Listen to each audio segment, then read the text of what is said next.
All right, listen, I'd really like today to go different than last year and the year before that and every other fucking year that came before that. All right, last year was fun. So, who can tell me what the goal of the day is? Threesome sounds pretty good. Or winning the lottery. Threesome for you would be winning the lottery. That's fucked up. Very true. The goal, you fucking clowns, for the day. No fighting. Is exactly right. And please do not jump off of shit with parachutes, okay? Oh, who would do that? Oh, I had no idea.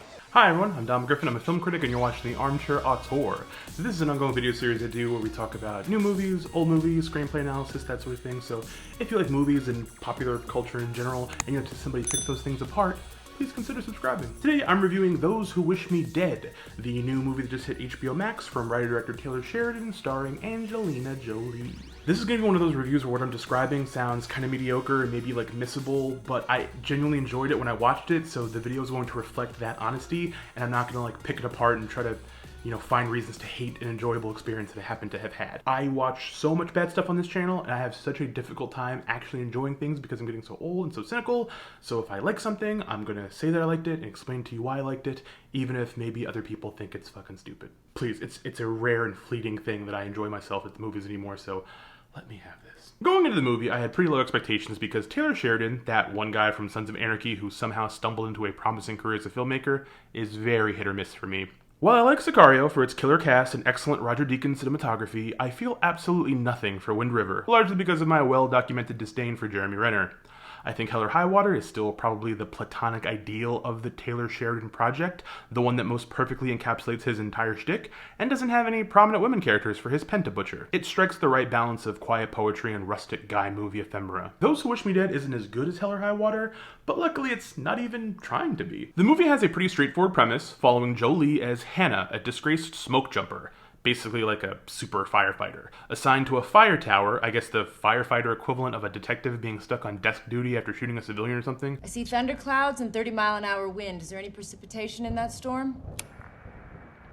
Links, keep this frequency clear unless you see smoke. This ain't a party line.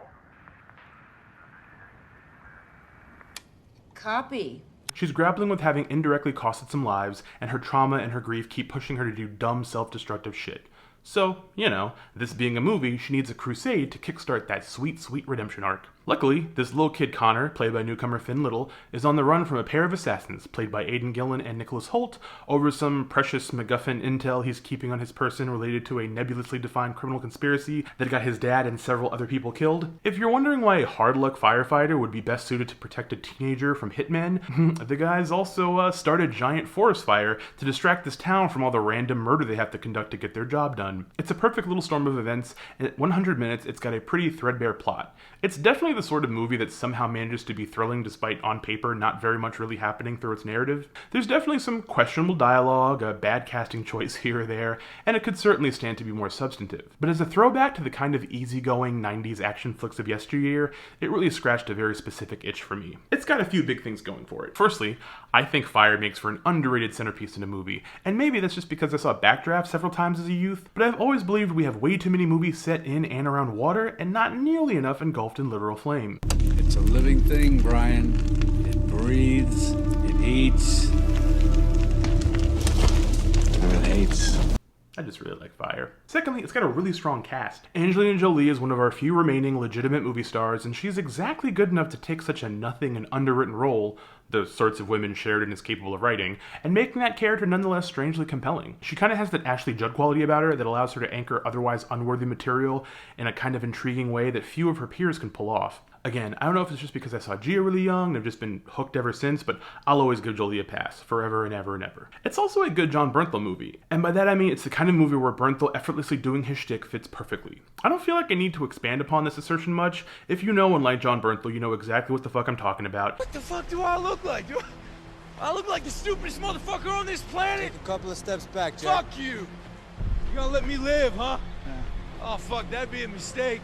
You let me live and I will shout your description to anybody who will fucking listen. No, you won't. I'll fucking hunt you down. Do you hear this fucking guy? If I play my cards right, huh? I will fucking kill you. Fucking kill me. Shoot me! And any movie that allows him to do heavy Bernthal things is a good one in my book. But really, everyone brings their A game. Even a guy like Jake Weber, a Law & Order regular guest who makes a true meal out of playing Connor's ill-fated forensic accountant father. This is really one of those overachieving performances, kind of like Linus Rosh's in Batman Begins, where an actor shows up to work knowing all the heavy lifting his small part needs to do for the narrative to have any kind of weight. And it's really special. Good work, Jake. But really my favorite thing about it is Gillen and Hoult's put-upon contract killers, who never feel like menacing badasses or unstoppable forces, but rather irritated workers whose evil bosses didn't want to spring for extra operatives, so they're just stretched thin, making mistakes, and not in their A game because they know this job is bullshit. That scene a mess. Oh, you want to clean it up? It is what it is. This job needed 2 teams. Fucking 2 teams, like I told them. It's fascinating where they decide to save money. Really, at its best, Those Who Wish Me Dead feels like a movie set at the periphery of a much larger movie with a more coherent story.